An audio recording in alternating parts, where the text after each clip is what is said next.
Hi, everyone. I actually never thought that I would do something like what may happen during this. I feel a little better now, but I'm going to read my initial statement, as to why I post these live.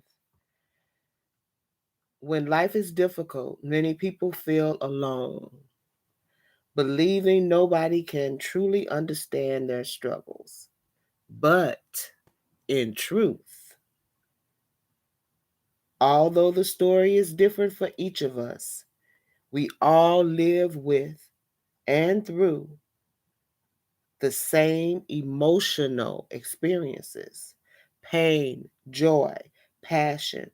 These feelings are what I consider to be the common bond between human beings.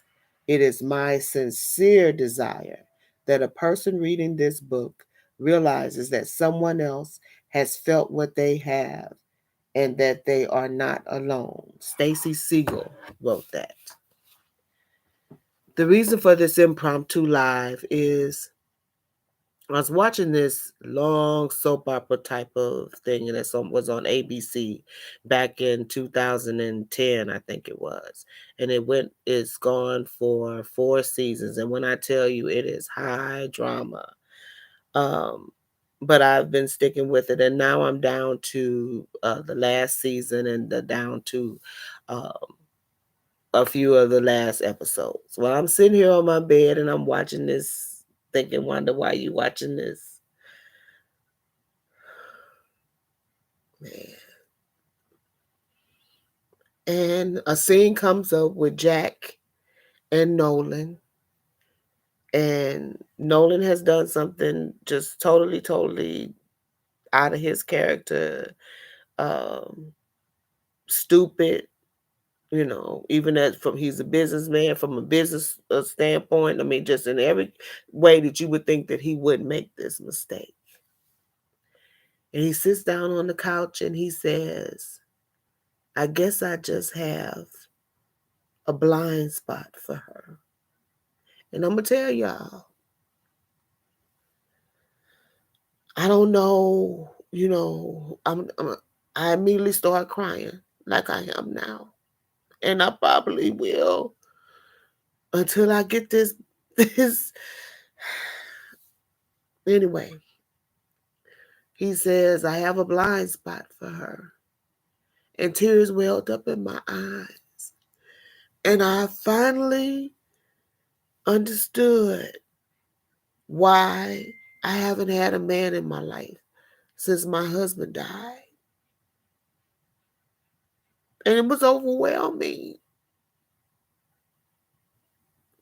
And I felt like this revelation I should share. Now I understand why people say, Wanda, your ability to think and the way that you think and how you see yourself. And they've said it in all kind of different ways. And then also how you help me see. I understood that too. Because what I'm about to share with y'all, if you really are what you call a real nigga or a real woman, because this is about adults and our experiences and our choices, especially when it comes to other people. The man that I married was a miscreant. And y'all can look that up. I'm not spelling it either. Was a miscreant. And everybody around me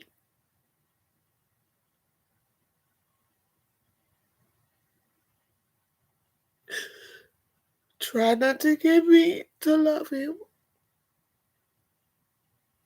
His own family came to me. What do you see in him? You don't seem like you would be the type of woman that would be with him. Man. And it would cut me like a knife. because I loved me some him. And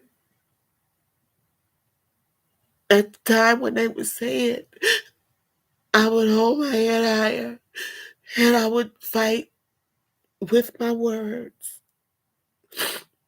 and show my indignation for how they could look at a person, a human being, and think they don't deserve to be loved because they stole something or because of whatever he did.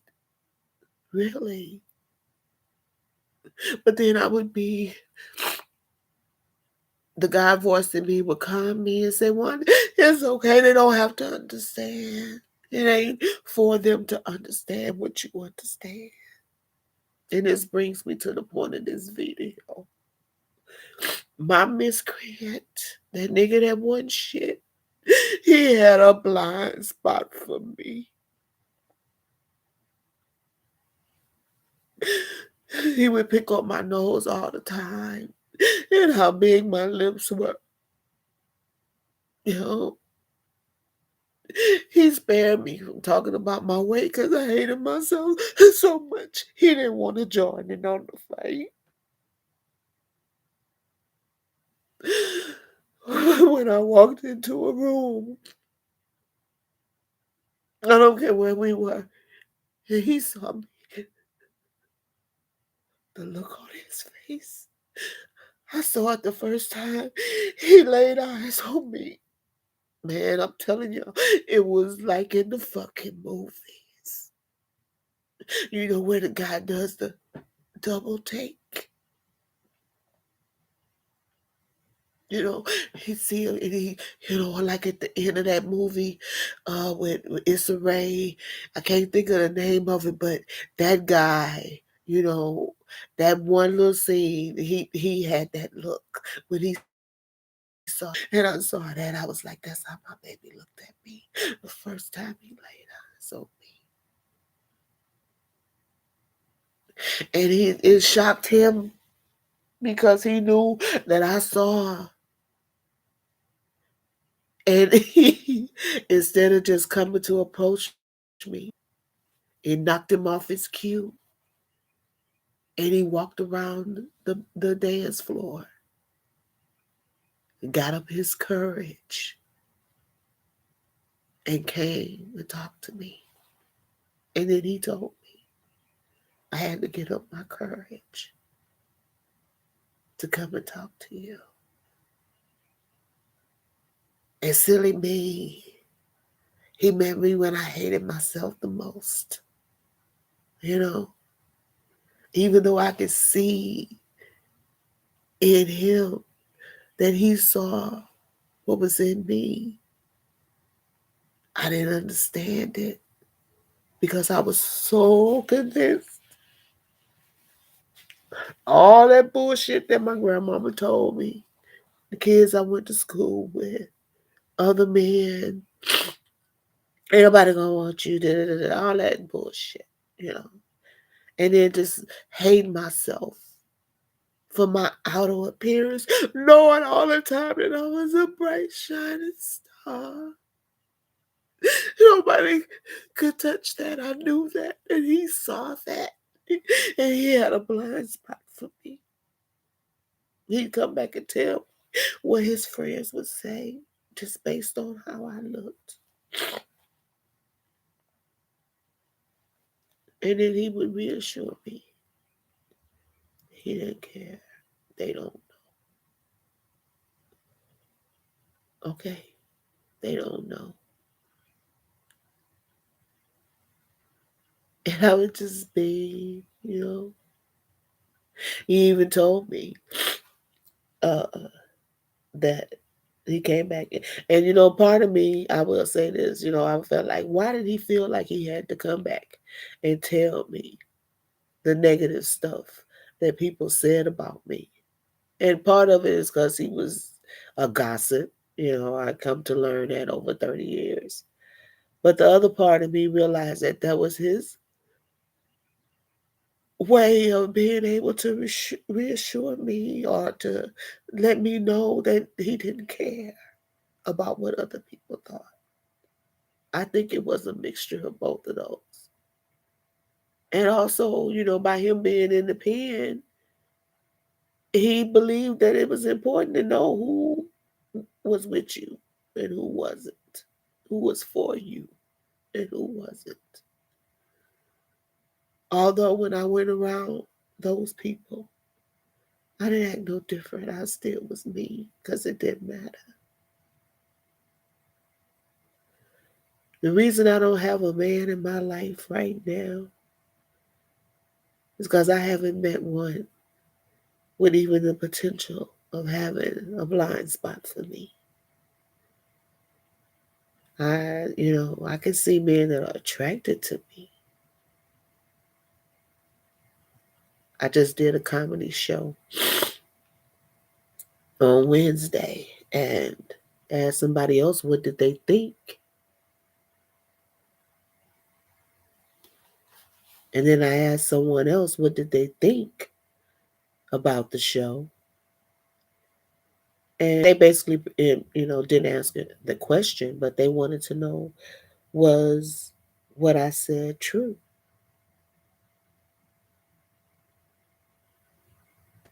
And that's the ability to be able to tell a story that you can tell the truth and it's so real that it don't seem real. Or because people think that you wouldn't have the nerve to get up and share things about your life that they wouldn't share. But I've lived a rich life. I've it ain't been nowhere. I've been to it ain't about where you go on the outside. It's about who you are on the inside and what you bring to situations. You know, what you bring to when you dealing with people. What do you leave them with? Why will they remember you?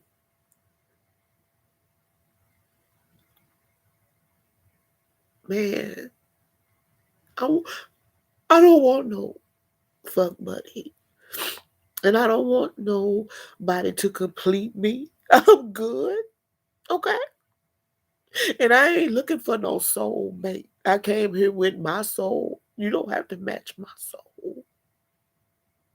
We don't have our souls don't have to match. I learned that. You know, I want that unconditional love. I want that blind spot. Why do you think they have the phrase love is blind? That's what they mean.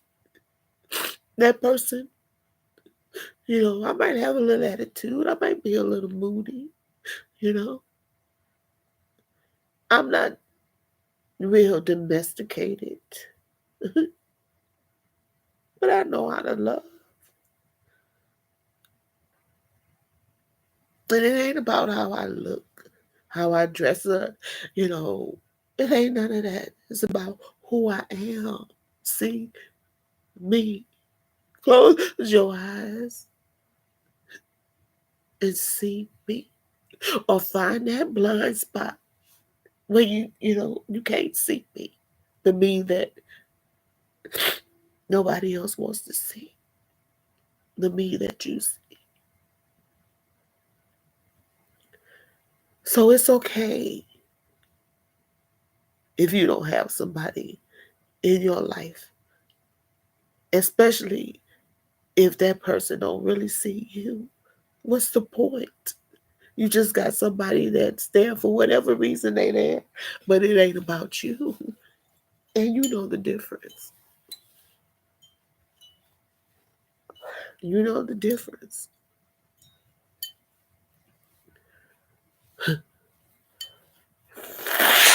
Excuse me. It's the real deal. You know, I won't be crying for hours because I couldn't put my finger on it, because I have people that claim to be interested, but they have other activities that nobody has stopped their world for me. And then the ones that have put a stop put, a stop in that moment to engage me. It's still all about them. What I could do for them, or make them feel whatever they need to feel, or whatever, but it ain't about me. Whereas I had a 30-year experience of what that's like. And yes, he was selfish and he was self-centered, and and all of that toxic stuff, all of that. He was all of that. Any of it. Take your pick, as the coroner said when I asked him what he died from. Okay. Take your pick. But honey, when it came to me, I knew I had a whole lot of blind spots for him. But that's what it's about. You have that person that's for you, that's with you. And only you can determine what you need them to be blind to and still accept you and let you fly and just be free to be yourself. The reason why I love this book so much is called Room to Dance. And when I read the poem Room to Dance,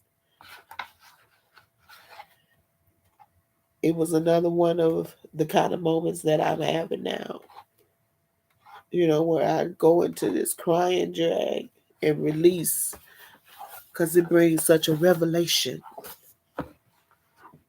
And this is one of the poems that helped me know that that's what I need. I need my space to be me. We all do. You know, Marvin Gaye has a song called in it he says everybody wants their own ball of clay. They want somebody that they can shape the way they want them to be. But that's not true. Everybody don't want that. Some people want to be shaped and will allow. That's what a relationship is about, where you become vulnerable enough that you allow that person to affect your life. I carry it with me, never letting go.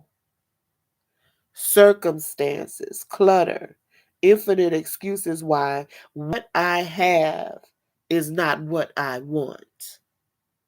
No clear path through the disorienting chaos. I wander, tripping, stumbling, falling. I choose. The rhythm of life seduces me into motion, move by move. I complete, reveal, let go, engage. What am I doing today? I'm completing, I'm revealing, I'm letting go, I'm engaging, clearing the space, creating room to dance. Normally, when I'm in this space that I am today, where I can't stop the snot from running and the tears from coming, I usually stay in the closet. But I'm coming out today because I know it's a woman suffering with why she don't have a man. Why ain't nobody in her life? You ain't met that blind spot. But you also probably not willing to be blind. Because I was that person who took a blind eye and loved him anyway. Gave him 2 children that are beautiful, smart, and capable. I gave him the opportunity to have the family that he felt like he never had, to have experience that he thought he never would. I did that. And I did that for one person. Okay. People out here claiming they trying to save the world. They won't help one. And it never so more so obvious than in our intimate relationships, our marriages, our boyfriend, our girlfriend thing, our boo thing, or whatever. You consistently see the hate and discontent that people have for relationships and don't want to accept their part in making that so. It's always the other person because you go into it looking for what you can get and not what you can give. Plain and simple. You go into it with your fists clenched already instead of with open arms and open hands. Okay? I'll be the first to tell you. The man I married came in with clenched fists. He didn't even know how to hug when I used to try to hug him. He used to bat me off. Hell, what? Where you been? Who you been around? I'm trying to hug you. I'm trying to love you. What the hell is wrong with you? And that's when you know this person needs somebody. People talking about toxicity. And I'm so glad that our community has learned toxicity and red flags and all that stuff. We need to have all of that, but still, you don't throw the baby away with the bathwater. If the person who has a blind spot for you,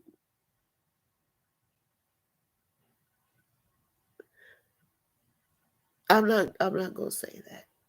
It was my choice. Only you know what path to take. But what I will say is this: stop asking for what you're not willing to give. Stop trying to have what you don't deserve.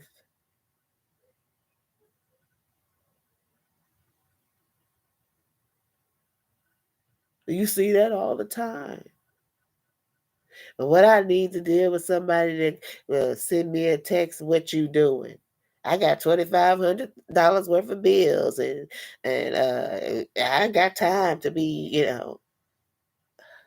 First of all, why you got a phone number from somebody that's all they want to know? You know? Why you put yourself in that position in the first place? But what this really about is prostitution, what it really comes down to. Somebody got to pay you to spend time with you on whatever level it may be. And in whatever frame of mind, this whole pay to play situation in relationships is what's got them fucked up now. And it's been that way. It ain't just how people just are. It was that way from the beginning. Man set that shit up. The male psyche set it up. If I got the good car and the fancy clothes and the money, this and that, then I can get all the hoes. And that's on every level, from kings to peasants. That's how they think. And some would say, it's even in the animal kingdom. The lions and the peacocks and, some dogs, they the most beautiful. They the most flourishing and they got the most hair and the most feathers and the most colors and, and all of that. And maybe that may be where this whole idea of having to buy a woman, and both men and women feel this way. Maybe that is where that started. I don't know. But I tell you what is ruining our society. Especially now that 80% of the women are in the work field. We need to come up with a different paradigm. And the only thing that's gonna change that is mutual respect, equality, and that blind spot. Like I said, I don't want nobody to match my soul. They can't. Ain't no way. It's impossible. for them to match my soul.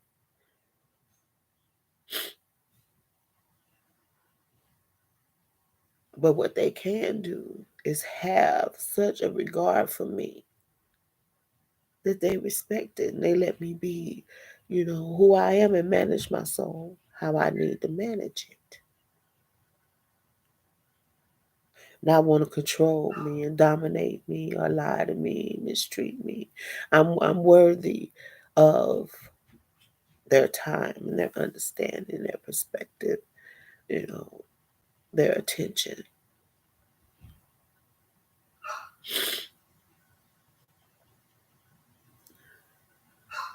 We got to stop wanting. We have to stop wanting to be paid for. And maybe Christianity has something to do with it too. That bought and paid for mentality. What you paid for. It's about an acceptance of who you are. But the problem is we try to get involved with other people when we are too young to even understand the emotions and the maturity and the responsibility that comes with sharing and loving another person. It's a big responsibility because you have to get to know them. We pick strangers and, you know, based on sexual chemistry. We think we know them. Or based on basically that, usually. And then all of a sudden we feel like they should know us. But it takes dedication and time, attention, face to face, real questions with true answers.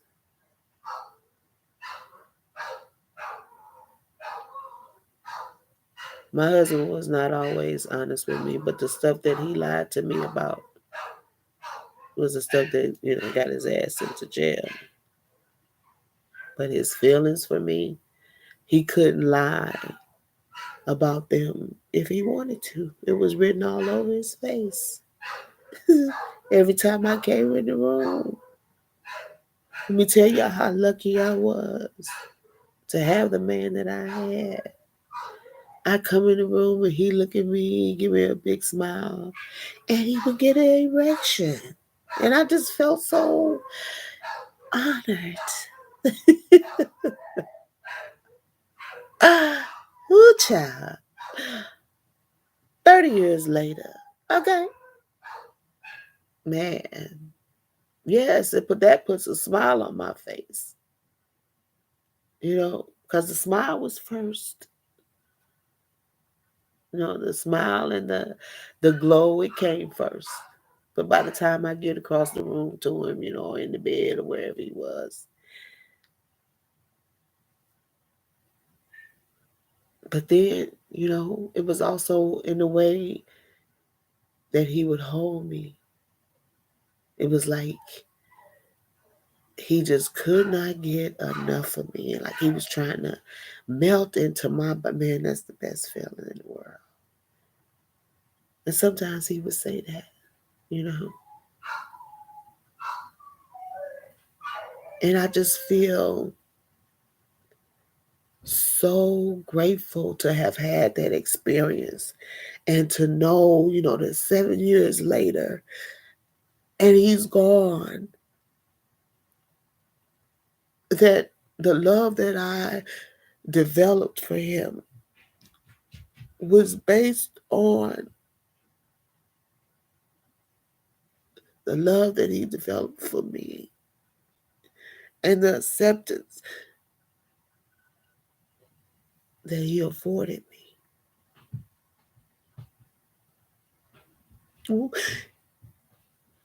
We lie to ourselves so much. I see that shit on Facebook all the time,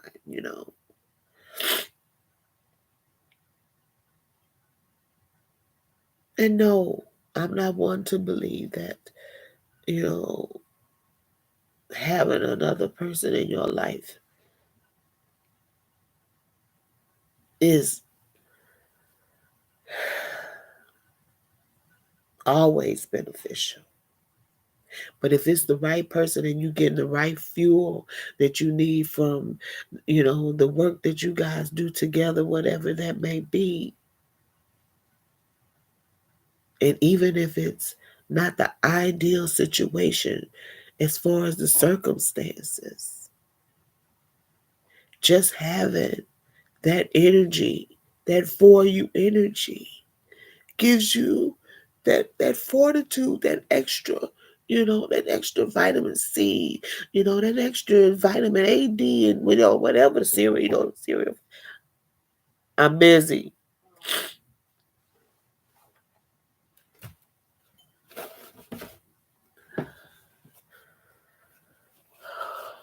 It's real life, y'all. Y'all done heard the phone ring, the dog bark. Somebody come to my door.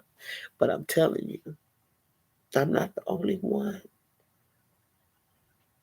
that knows that love is the key, y'all. It's the answer, and that we are love. Each of us carry the answer to all.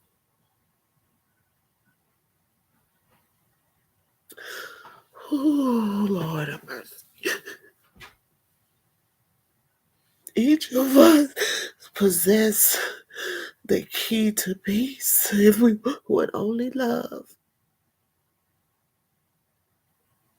If we would only love. But it's somebody that's going to see this video that's going to have a whole lot of negative to say. And let me be the first to say, fuck you. You come at me if you want to. I'm not that one. Ain't nobody gonna ruin my life from the fucking internet. Ain't nothing that you can say to me I ain't heard in the first place. I'm from East St. Louis, goddammit. Put some respect on it. All right. So I'm not worried about the haters ever. What I'm worried about is the people that claim to love and don't know what the hell they talking about. That's who I'm concerned about. Because the haters, they're always gonna let you know where they coming from. But it's the ones that's praying for you and, oh, I'm so sorry. And, I got all the accolades. Them the ones that really, okay, do you really know what she's talking about? Do you really want to be different? Do you really want to give somebody what you want them to give you, but you don't want to have to work for it, right? They should just give that to you. Relationships are work, and they are important. And I put into mine every day, every single day. And I done journaled about every day of that month. You hear me? I've already written 2 books about my marriage. And I am soon to start on my second autobiography. Because I do have the answer. But I ain't the first one. People done put it in songs.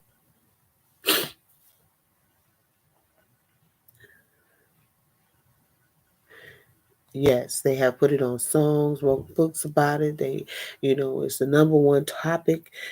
And so number one topic on Facebook. Every other one is love lost, love found, love wanted. But who's really talking about what it really takes? You got to have that blind spot. And don't care if people think you a fool. That's one of the things I am most proud about, is that I didn't care what people thought about me loving him. He wasn't going to stop doing what he was doing because I withdrew my love from him. But if I withdrew my love for him, I wouldn't have had who loved me. What the fuck? Listen, Mama D, I don't give a fuck how bad she sound. She's damn straight. I deserve to be loved. Okay? And I was gonna get mine. Plain and simple. I was gonna get mine. And I'm glad that I did because I may never ever have it again. But I will be able to raise my hand when the question is asked, who's been loved? Who's felt like they were really understood?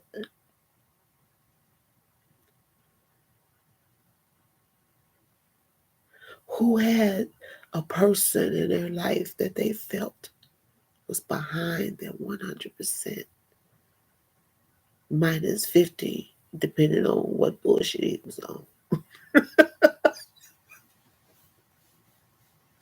Anyway, I'm feeling better. I'm able to laugh. That's the first sign. First time I laugh, it means I'm feeling better.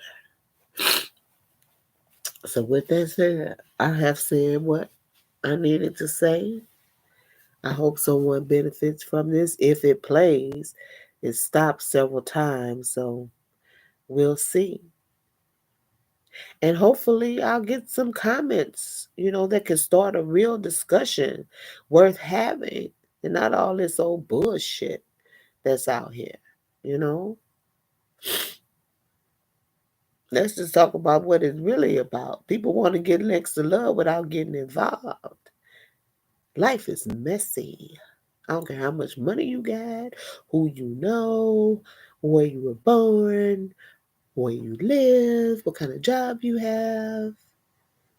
If you want love in your life, it's going to be messy. If you just want to be a robot, no, then you'll be alone. You'll be in control of nothing and still always wanting.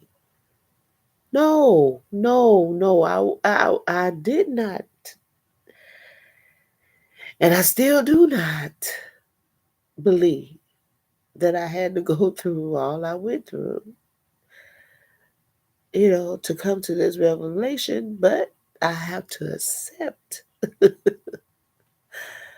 that what I thought didn't matter because I did.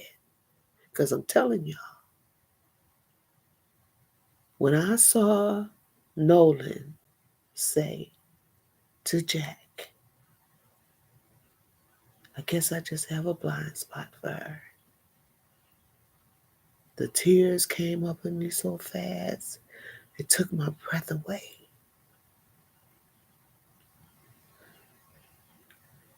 And I realized,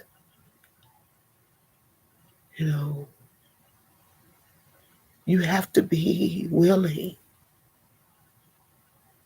to look the other way sometimes, but especially in love. We all deserve it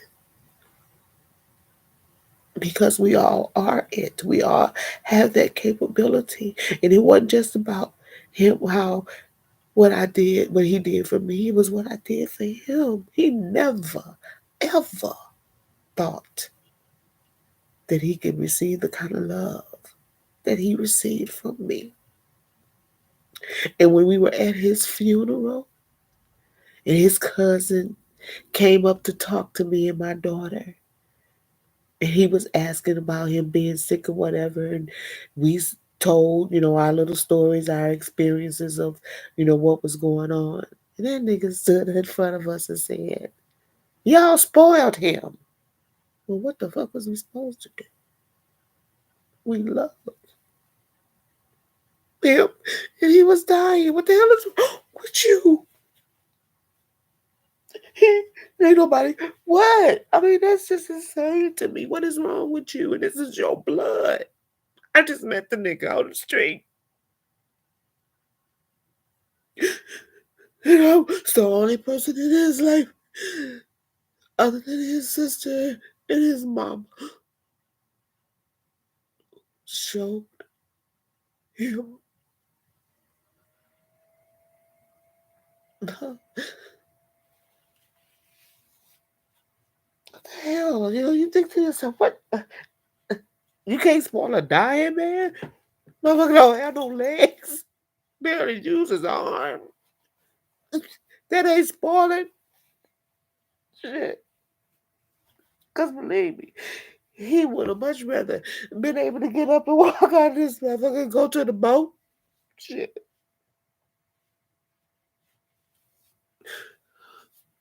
Whatever. How could you be disparaging of somebody to that degree?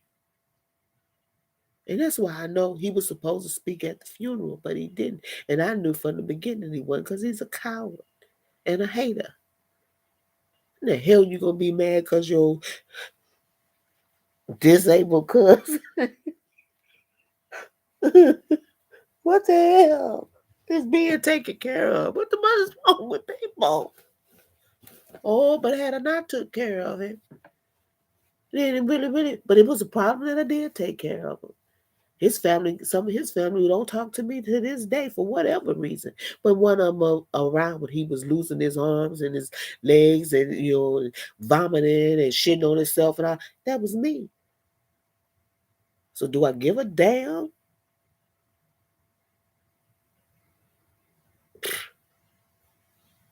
Am I 110 pounds? The fuck?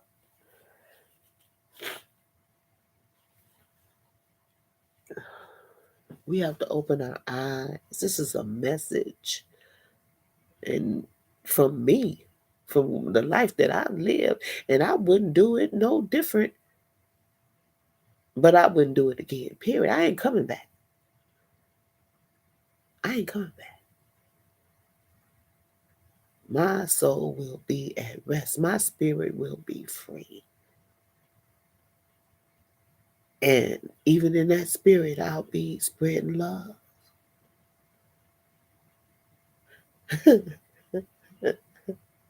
had a friend that I just had sex with in my 20s, early 20s.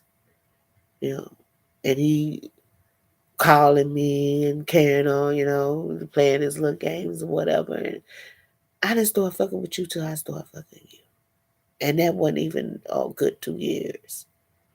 But now you want to come back and talk because we was childhood friends and I for what you done told me to my face you don't believe in love, and I am love. You insult me every time you talk to me and you think I want you.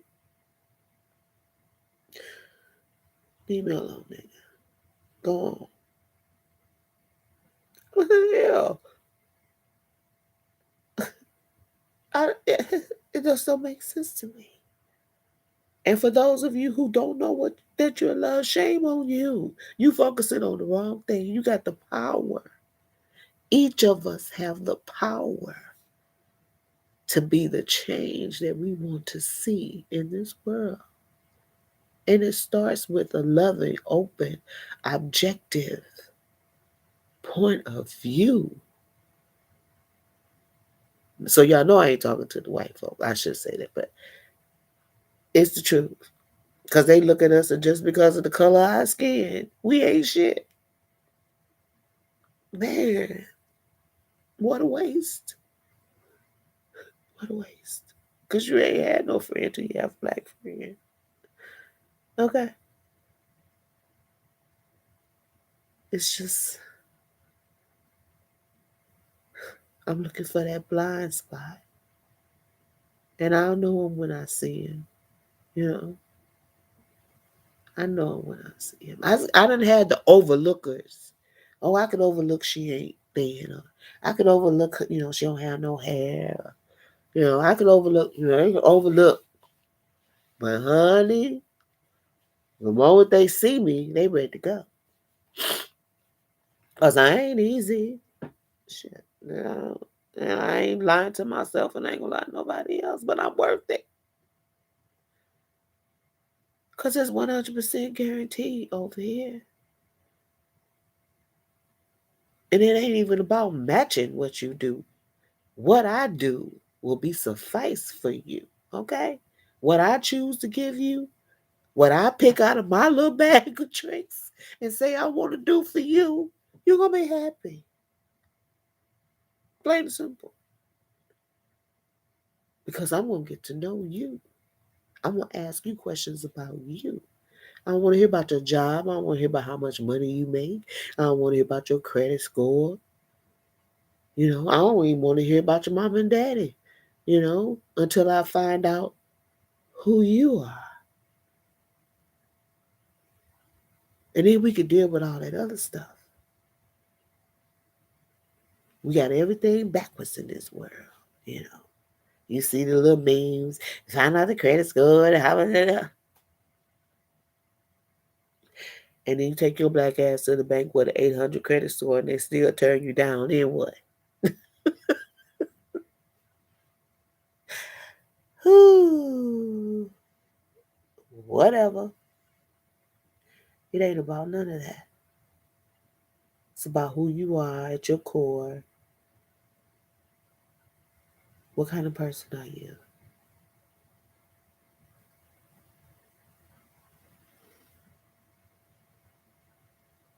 Plain and simple. Are you in touch with the reality that you have the capacity to love endlessly?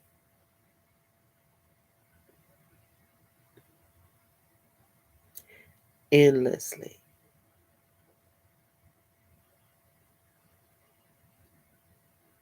Well, like I said, I'm feeling better.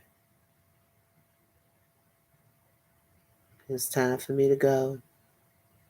The next time I be on, I'll be back to my GQ. But I just had to share because today is a brand new day for me. Starting all over. I got something off my back, off my brain. My head is still tingling. I still feel that like sense of relief of having an understanding and knowing that it's okay. And knowing that the memories that I have of the last 30 years could take me the next 30, if so be, if I don't get a chance to make some new memories. Okay? You know? And also, they helping me with my comedy routines. Most of the stuff, anything that I say about my ex is true. I ain't made it up. And I have to because that nigga was outrageous, outlandish. Or as the white girl that he was screwing before we got married, preposterous. That's what she called me. What have you done to him? He's so spoiled. I can never please him. And some of the things that he asked me to do are just preposterous. Now, I ain't gonna lie, I had never used that word before. So I had to look it up. And I was like, yeah, that's it. So I told her, I said, honey, the only thing you can do is send him home to me because you'll never be me. And there's nothing that you could do. The fact that you had to call me demonstrates to me that you've tried a lot of things in your little bag of tricks and none of them worked. So, what I suggest you do is get yourself out of this preposterous situation and send him home. And then my next set at the Black Jockey Lounge Wednesday night on the 29th will be about what I did after I told her to send him home. Peace. Wednesday, the 29th, 7:30, 630 South 4th Street, Louisville, Kentucky. Across the street from the Palace. Come check it out. This just gave me that idea. I was going to do something else.